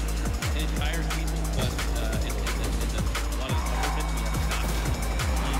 So I know he's been busy to settle down, but I'm really excited to see the video back on the stage. Yeah, and for those that don't understand what you're referencing, obviously he was on a team called Iris. No longer on that team. Obviously he fell off because of schooling, and now he's coming back into it. So. Yeah, Iris there who was able to, wow, English is hard sometimes. Not only were they a favorite to make it into RLCS, they were a favorite in many people's minds to win the whole thing that season, and then they got beaten in the qualifiers, were not able to make it through. Lachinio missed it out on Season 3. They missed out on LAN in Season 2 as well. So it's been a while since I've actually seen, I was thinking about this earlier when I saw him walking around. I was like, this is the first time I've been in the same building as Lachinio since Season 1 when he won the whole thing, the only world champion on the stage, or on this stage right now. But both Pashy and Fairy Peak have been second place team. They both have been the victims of bracket resets too. They both came in through the winner bracket and then got beaten by a team that came up from the lower. So they've got a lot of. I know that both of these players, especially Pashy, Pashy's been around for so long, and he's won things back a long time ago. He won the RLC Pro League first tour when he was back on Crown and Jewels. But since then, he's been chasing that victory, and you know he wants it here at DreamHack. I mean, you look at it. I mean, even on the side of Myth, like Sad Jr.'s the only player that's been to all 3 lands. He finds a way, and it's weird. The NA Stickies. It's unbelievable how he always manages no matter what roster he goes through. Because, and credit goes out to Stat, like Stat hasn't been the same Stat Jr. we've seen in Season 1. He's been a lot more quiet, and despite that, like I said, he still manages to find a way. And now he's pairing with 2 players who mechanically are very sound and like to play extremely fast. Like Lachinio is the OG boost stealer, just simply because he needs it. Like, not because he's trying to deny you it. He just needs it so he can keep playing. Yeah, and of course, Corrupted G and Seth Jr. are already previous teammates, so they've already got some form of chemistry. It's really more about how Latch fits in with those two than the other way around. Yeah, I feel like definitely undeniable. Or not undeniable. Myth. Wow. Myth. The player to watch right now is Lichinio. Can he make the statement that he's been trying to make for the last 2 seasons? Can he do it here at DreamHack with Myth? But on the side of Mocket, my question to you guys: who is the key player for our viewers to keep an eye on? Because all of these players can have their moments to shine. We'll start with you, Fickle. I really want to say that Very Peak is the one to watch because Ashy being so in the team for such a long time, everybody expected to play straight away.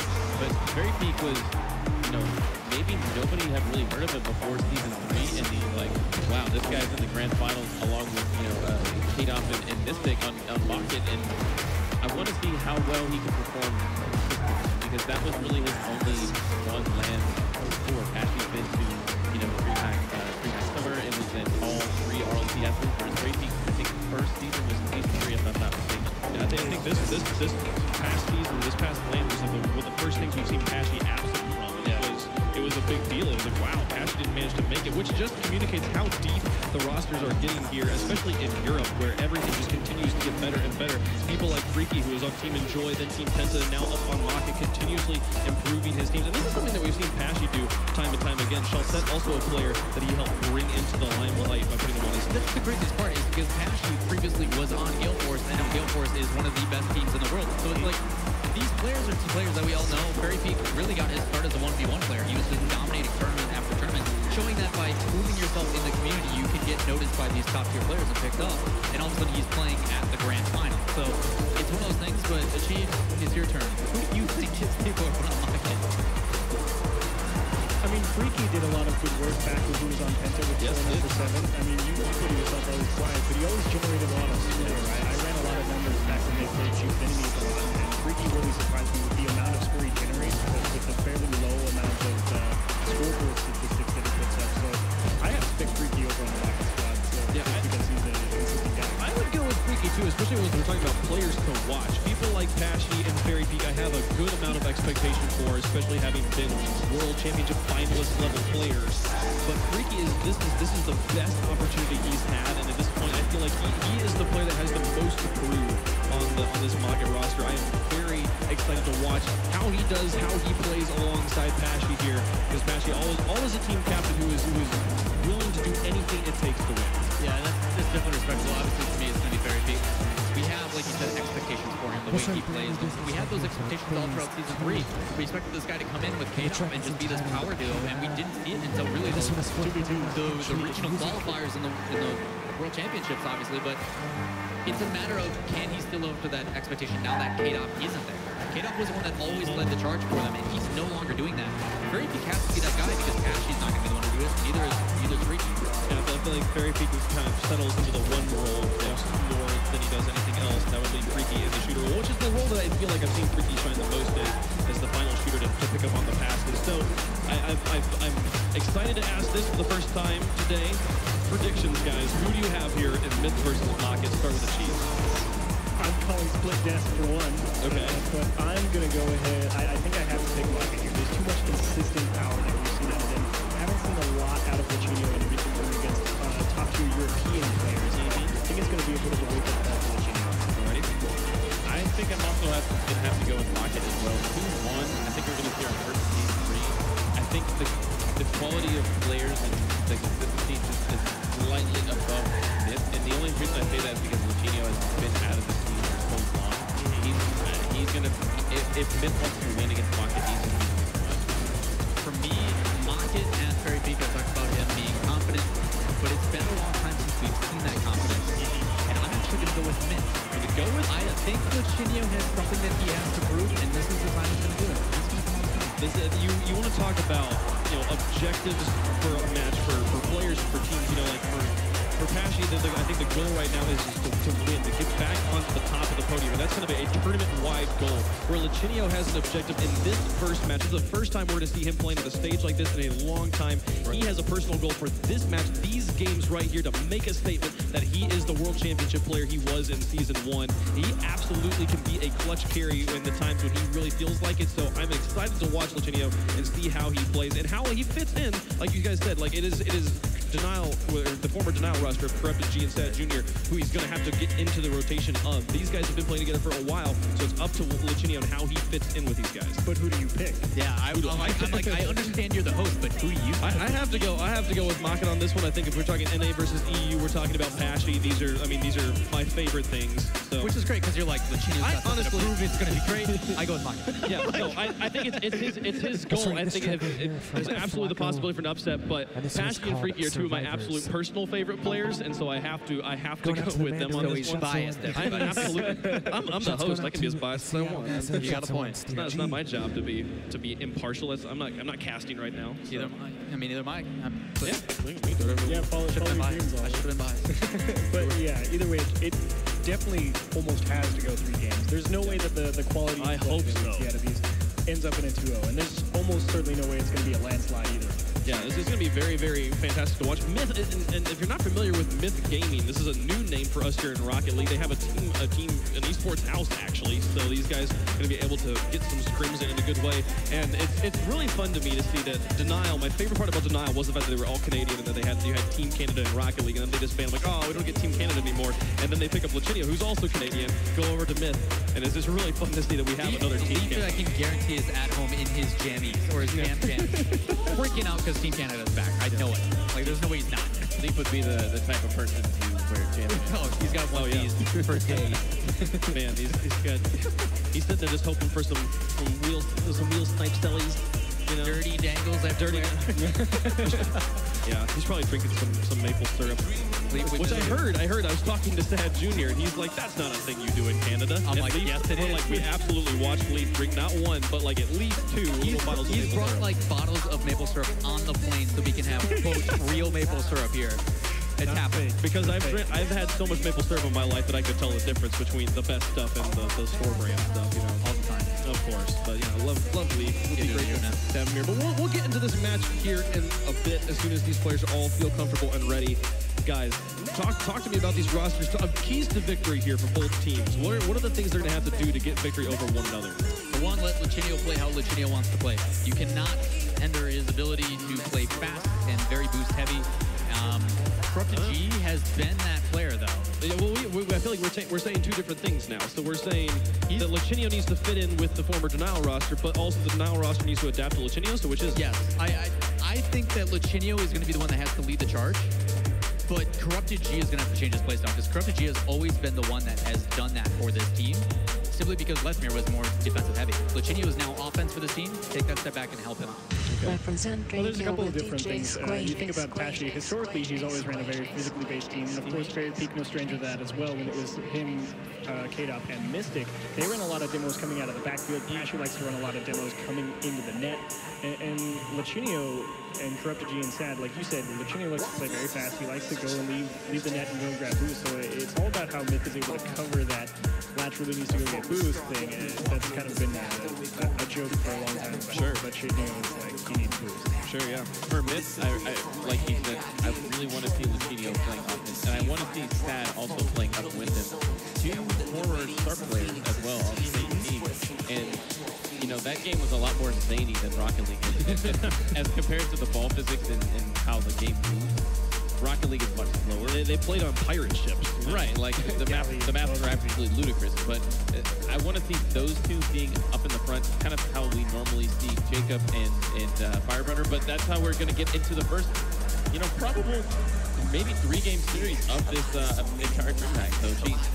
Yeah, I mean, definitely should be a bit of foreshadowing here. Is the offense already out in the force for foreshadowing in terms of what you should be able to expect coming out through the upcoming days of DreamHack. And it starts off well for the Rocket squad as they're able to get some early offensive pressure, and nothing quite through yet. Corrupted G struggling to find a clean touch onto the ball. And Freaky will keep the pressure up now for the orange, and down and in. Hello, off the back wall. They mentioned Freaky being quiet, but this is definitely not quiet. This near post kind of like jumping out in front of it and then flipping back into it, actually becoming quite a bit of a common play. And instead of pushing out to the midfield where you would expect a pass, they're saying, oh, I'm just going to score it myself. And he actually waited for the member of Myth Gaming to not touch it, and it then went for it. So Freaky, very smart player. quick pass out towards the mid, actually on target. Sad Jr. credited a shot for that, and Corrupted G will keep things out in front of the orange net. Lachinio off that top corner takes a hop straight down. Maka with a chance to clear here, and they might have put a little bit too much behind that ball as it will come right back into the orange side. This one going to come off the back wall and nobody on there over on the Myth Gaming side to receive it, and he will have to buy a little time in terms of Sad Jr. He's also got no boost, so it's going to be very difficult for him to clear this ball, maybe getting a bit of a nudge from his teammate there. The Myth Gaming guys all on the same side of the field, quickly spreading out, noticing the positioning error, and that's a quick shot towards the net from Pashy. But overall, what are you seeing so far out of Maka? They look pretty good. They're able to generate a lot of pressure, it seems. Yeah, they are generating pressure, but I have not seen any kind of infield passing or anything. It's a very known 2v2 player with Kadoff, and if you're playing with Kadoff, you're going to have a lot of opportunities for solo plays, as they both like to play it that well. It's very peak with my player to watch as well. I want to see him take the ball and slow it down and dribble it, because that section of offense, Pashy's a little bit used to be known for it, but not so much anymore. Chinio's going to run into the orange net trying to say, hey, if you want to save this ball, you're going to have to go through me first. But the offense a little bit sluggish to follow up right now for Myth, and Pashy able to go through two, pretty much no problem. That's a great pass out towards the top of the box. He's able to buy a little bit of time. It's a tough angle. Does he get two? No, he does not. Grubs G in the back wall to his credit. Finds a clear there, and Sad Jr. again with limited boost, but that's kind of been what we've seen out of these Myth Gaming guys. They're always strapped for boost. We saw it out of Lachinio in the midfield, and Freaky again finds the back of the net. What a read off of the ceiling. Freaky with all the time in the world here is going to pop it up to himself, get up immediately, and drop it down to the net completely by himself. That was his fifth shot. And to mention that clear from Sad Jr. was horrendous. It was so bad. It not only was back out to the middle of the field, nobody from defense was even encroaching the ball. Freaky had 3 or 4 seconds to figure out what he wanted to do with it, and he made it count. Nice read coming out of the midfield. This is Maka Crew. Fairy peek off the back wall with Sad Jr. in the Seattle area on top of that box again. Latch conserving a little bit of boost this time. The only man in charge of getting it out of this blue side. It's going down at D&B Tuesdays in Seattle, Baltic Room. Big shots going out to the one, Steve G. Got a little bit of space to work with here. Curious to see how he uses it. Nice patience. It's very smart to wait for that to make sure you have a chance at a clear. He was the last one back. He went forward a little too early. Could have got burned.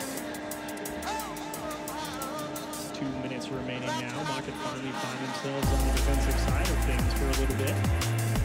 It's Corrupted G. Trying to get this pass forward and this pressure being mounted. It's a 1 versus 2 right now. Lachinio steals that corner boost and finds the back of the net. Lachinio with boost is something to be feared, as he is going to latch onto this pass off of the contest from Corrupted G. A bit of a weird challenge there from Maka, because regardless of how you slice that ball, the momentum is always going to go into the corner straight back into the corner. So to counteract that, you actually need to get out in front of the ball and actually force it backwards instead of towards the corner. So Myth Gaming finding their first goal of this game. Minute 30 remaining, but Maka still with the lead. Ooh, a nice hard shot just off the top bar, and very peak. The dish went out to Pashy out of the midfield. That's been Pashy's look for so long. Just a very vanilla pink or purple octane. And I have to give credit to a man who uses this thing. I myself am the aficionado of pink as well, and Sad Jr. able to turn one away from the net here. We were just about at 1 minute of play. Myth Gaming starting to put a few more opportunities over onto that orange side of things. I'm actually liking the offense more out of Myth. I've actually seen a couple of passing plays, at least attempted. There was one about at 3 minutes where Corrupted G was just a little bit off the mark in the midfield, but it was a 1-2-3 pass, and I have not seen any of that from Maka. Yet, Maka has the lead thanks to a fantastic solo performance from Freaky. Good early challenge from Sad Jr. out of the net. As you just saw, they were able to get things down away finally. This Myth Gaming side of things, there's a nice slow touch. Wow, what a dunk from Corrupted G, but it's not able to find its way into the back of the net. The second opportunity coming through. Sad Jr. up nice and early, and there to cut it off is Freaky out of the midfield. He will take a quick hike back to the net. This one turned away as well, putting up a show on offense as well as defense. They've only got to hold on for 16 more seconds here over on the orange. Members of the Maka squad were scrambling on defense, and now I think they're going to have to get back to their net for one more hold. Will they be able to hold off this mid offense as the ball is in the middle of the field, off of the wall, is still up, and it's not over just quite yet. So it's ground. Have to see how they handle this one. They come in out of the top of the box, smack that one down. Rocket Esports take game number 1. Freaky, 2 unassisted goals, and their reason for victory. Yeah, and if we talk about the goals that Freaky scored, like you said, completely unassisted, did it all himself. And there wasn't really any other contribution from either side for the offense. And going a nice little smile there for Tashi, as always going to be. He usually smiles even when he loses, honestly. I've not seen a more happy player on stage, except maybe Jacob. But very serious looks on the side of Myth as they know that this might be one of the matches that is going to decide where they get placed tomorrow. Because I have no doubt that these two teams are probably the best in their group, and this head-to-head right here is going to decide a lot going into the next day. They're ready to go. Have a bit of discussion about what they need to fix moving forward, and the Market guys, they seemed fairly pleased with their performance, perhaps expecting a little bit more offensive go of things, but overall, Freaky, we've already touched on the offensive side of things, 2 unassisted goals, but those 2 big saves right at the end as well. Huge clutch defensive performance as well from that man over on the right side. So he's fitting in quite nicely to this squad. If Tashi decides to no longer continue competitive Rocket League, he should definitely pick up a career in talent scouting. Because this guy is able to form a competitive roster time and time again. He pretty much made Violent Panda into the name that he is today by picking him up and pairing with Tashi and Freaky again right off of the bat. That is going to be 3 goals for Market total, and all 3 from Freaky. Indeed. And Tashi with a nice solid assist quickly, and just not able to make it back out of that corner from the middle side of things, and they find themselves on the back foot very early here in game number 2. We'll see if this kickoff is able to go their way a little bit more. So it will find its way into the hands of Corrupt G. A nice long touch downfield. Unfortunately, Sad Jr. not the best place to deal with it. With the infield pass, Berry Peak. Tough save, skies that one high, and a big missed touch. Lasher throws one off the backboard. Berry Peak can only watch in the net, and is very thankful to have some help from Passion to get that clear. And that's 3 in a row off the backboard from Myth Gaming now. Bit of a rush clear there from Berry Peak as the offense still continues for Myth. He was expecting a challenge and got up early to knock it down, but it just grounded right out to Myth. Still missed offensive opportunity to play here as the ball gets knocked down the latch, but that's just put right on the net. Clutch save for Sad Jr. as now we are seeing a bit faster play from both these two teams. Yeah, apart from the very first goal, which opened up game number 2, bar down in. Freaky goes high, and they take a 2-0 lead. Again, 4 goals for Market, 4 goals for Freaky, as the placement on this was absolutely stellar as well. Corrupted G did try to free jump it, but he actually was not in front of the net. He was just trying to cover a spot that hopefully then they would hit it into him. But good finishing from Freaky as he's been the complete offensive force for Market. Ooh, off the kickoff again, and this one just tapped out of the way by Corrupted G. He's got 66 boosts to work with here at the top of the box. That's a great pass. Unfortunately, just not quite enough space to work with. Had to leave it for Lachinio, and it's a 2-on-1 now. They go for the pass, and Sad Jr. cuts it off nice and early. Shoots left, and Berry Peak stays right with him. Some good aggressive play as Freaky finds a demo on Sad Jr. out in front of the box, and the offense will stall for the blue team. Now 3.5 minutes remaining here in game number 2. Knock it off to a fairly quick start. I mean, it starts off really nice in game number 2 with a quick kickoff goal, and then Myth just not quite able to get these strong shots on net. The defense is really locking down. Historically, Pashy has had a fairly strong defensive team no matter what roster he's played with. Yeah, that comes from his very beginning play of it. Oh, what? How did that find its way into that? That is 5 goals for Freaky across this entire series. That makes 3 of them unassisted as well. Just a quick volley out of the midfield. A nice little bump in the net. Berry Peak, you get an honorary assist for that. All right, Berry Peak not actually getting an in-game credited assist, but definitely helped as he contacted the car in the net from the goalie from Myth, creating more opportunity for Freaky to score. It's been the Freaky show. This is ridiculous. He's definitely playing well here, no doubt about that. Pashy 1-on-1. For so long revered as a strong 1v1 player, just doesn't have the boost to work with here. Corrupted G can only tap this one out to the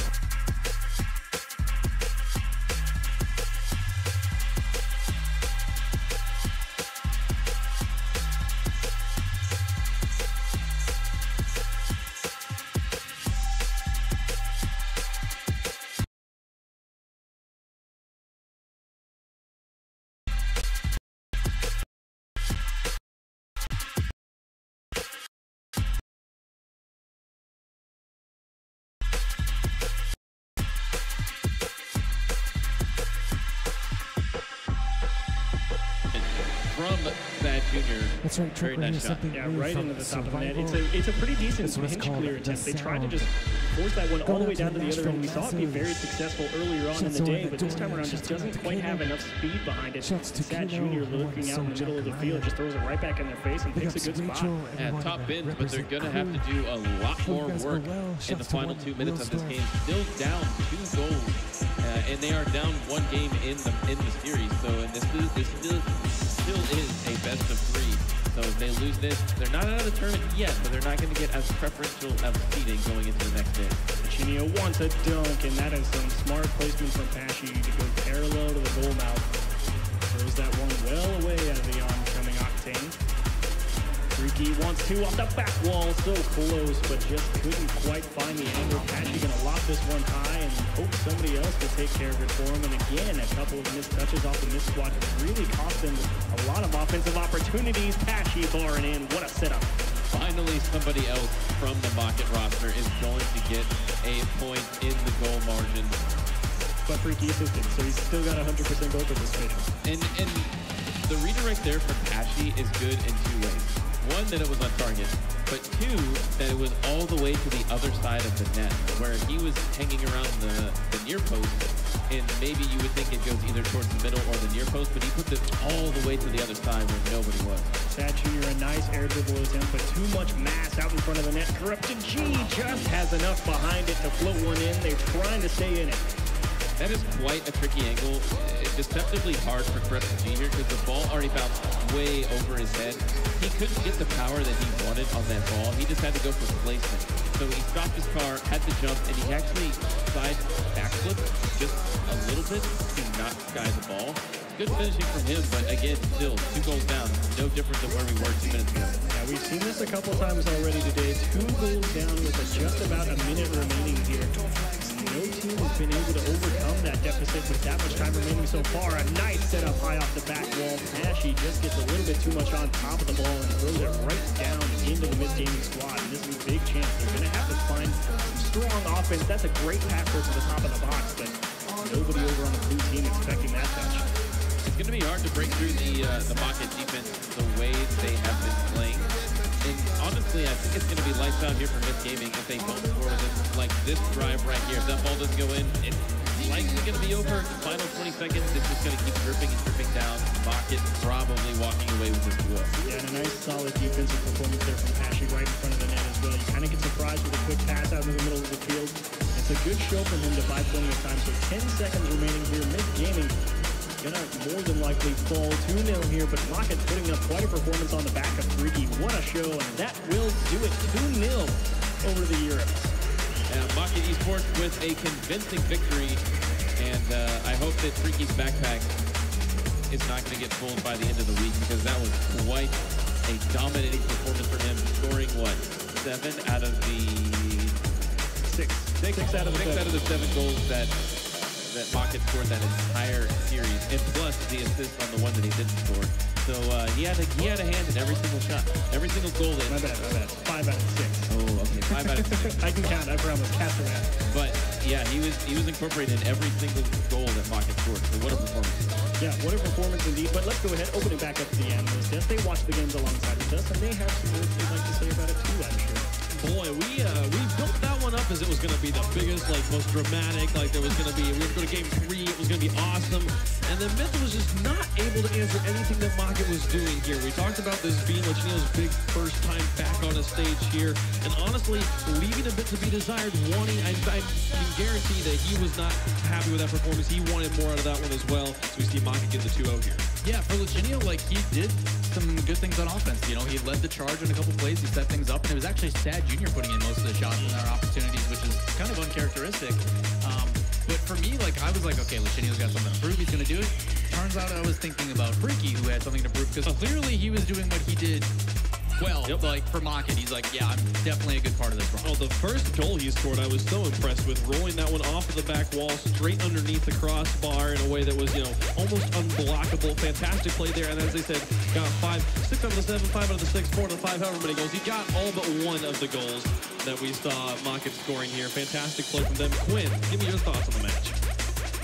Really incredible play from Mocket. I was really surprised I was a little bit let down actually by Myth, if I'm completely honest with you. I thought that the roster with Seth Jr., with Lachinio, with Prodigy, I thought the star power would be enough. I wasn't sure exactly how they make it all happen, what roles each of them would have, what habits it would tend towards. I thought maybe it'd be a little bit too offensive if anything, and you know, we just saw Market really countering them so many times, just waiting for a shot opportunity and then just running away with the counterattack. I thought Fricky's goal, that first goal when he mentioned, right, when he just rolled it up and he's like, all right, if you don't want to challenge me, yeah, I'll let it roll in and score myself. That was just calling their bluff. Market was one step ahead the entire series long. Yeah, and like that first goal enabled by not having as aggressive of a wall defense as you might have wanted to see from Myth. And it felt like that was kind of the whole game was Market just going, well, if you're going to give us this opportunity, we're going to take it. We're going to just abuse the opportunities you are giving us here. Beautiful pass plays put together on all sides of the ball here as they're able to get the 2-0 victory over Myth. Yeah, I mean, we talked about how Pashy's always built defensive teams, and this is no different. They sat pretty much turtled on the backfield, and even though that Myth plays this really aggressive fast play style, that actually favors those two players that can just sit and wait as they run out of boost, and then when there's nothing there for them to grab, quick counterattack, Pondex, or not Pondex, wow. Freaky. They were all teammates. They were on the same team. Yeah, but Freaky puts in a shot and goes in, like one after another. So, yeah, their game plan or their play style, I guess, just worked out really, really well. Yeah, speaking of Pashy, here on the desk with us representing Market, how are you doing, friend? Well, guys, I'm doing pretty good. Just a bit tired. Didn't sleep that well. That's how I played. Actually, I didn't play that well, but at least we won. Saying he didn't play all that well, saying he didn't sleep that well, and yet comes out with a clean 2-0 victory over Myth. We were building it up as like, oh, this is going to be such a big match. We're going to be back and forth. Waller actually predicted Myth to win that one. You guys come out completely cleaning the floor. Talk to us about Myth. How did you feel going up against them? I'm not going to talk to Lola anymore. Oh, I had a good question for him, too. Well, I had a really good question. We didn't underrate them at all, because we know from the past they are really good LAN players. Actually, I don't know about Corrupted, but I know that Sad and Lachinio usually play well at LAN, so we really took them seriously. Fantastic. How are you feeling about your roster right now? This is one of the first big stages we've seen this new Market lineup on. How are you guys clicking right now? I think we're doing well. I think we all just didn't have that of a good day today, but I mean, Freaky played well. I didn't play that good. I think Barry, he's playing normal. So, but insane. Yes, insane. The second day is always better. Who's the comm leader for you guys right now? Who's doing the most talking when you guys are in game? I usually do most of the talking, and I think the second one is probably Freaky. Yeah. But we have pretty good comm. I was gonna say, you guys look so calm up there. I mean, I saw Barry try and fist bump you, and he doesn't even leave. He went back to his controller. Yeah, for me now, Pashy, I gotta know, what's it like having a chair that doesn't keep slowly falling on you? It's actually amazing. I had nightmares about it. I was just dreaming and then just going down. It's still probably one of my favorite moments of DreamHack Summer is like we cut to you and your chin is at the table like, oh, it's little baby Pashy. It's so cute. Yeah, at first I was the tallest one, and then you couldn't even see me anymore. For those that don't know, Pashy is 6'7". 6'7", and at the DreamHack in Sweden, the chair broke and it kept on collapsing on him. So it was going down. How are you enjoying this DreamHack compared to the one in Sweden? I think it's better actually. Yeah. The air wasn't that great in Sweden at the end, but now it's actually really good. Probably because of the, how do you call it? Like when it's full air. Oh yeah. I don't know how you call it. Air conditioning? Air conditioning, yeah. That's really, I'm like, is this what we're hating right now? I think we didn't have that in Sweden, but now since we have that here, it's much better. Yeah. Pashy, I was going to ask you, this Market team, I mean, you always kind of like put together your own team, and you are characteristically very defensive. I saw so many times in this last game, you guys just wait for your opportunity, go on a counterattack, and the three of you together move up. So it's like a ducks flying in a V or something, right? And how do you feel about this Market roster that you put together compared to the others? Do you think that this is going to be as successful? I can't really tell. Of course, you build a roster because you think it's going to be a better one than you had before. And that's what I think. We just had like 1.5, well, two weeks where we didn't play that well. But I mean, it's not right. It wasn't an important time, so I think it's a good weekend to shine again. I mean, we haven't seen you guys too much in like community tournaments playing and stuff like that. How have you guys been streaming? Like, how's that been going? Yeah, we've been streaming a lot. We community tournaments. Like I said, we had 2 bad weeks. Right. The first 2 tournaments we played pretty good, and then like 2 weeks, we were playing it well. And now I think we're really gonna on the upswing. Yeah. Nice. Fantastic. Well, a good victory there over Myth. Any other shout-outs you got here? I actually wanted to give a shout out to Alistar at the season 1 land, and I forgot, and since then I never did it. So shout out to him. Everybody's paying their respects for people from years ago. Shout out to Volvo Fire and his crowd watching currently, and A-Mom, of course. Most important shout out. I love how like we're just like cashing in the old shout outs. We get into them here. But thanks for talking to us, Passionate, and good luck in the rest of the day. Thanks for talking to you. Fantastic. We've got so much good Rocket League in store for you guys. We heard Lesimir earlier saying that he's looking out for Hollywood Hammers. We will see them next up against a fan favorite. The Muffin Men are going to be our next matchup here on the stage. Cannot wait to see. We're going to go to a quick break. When we come back, we'll have more at DreamHack Atlanta.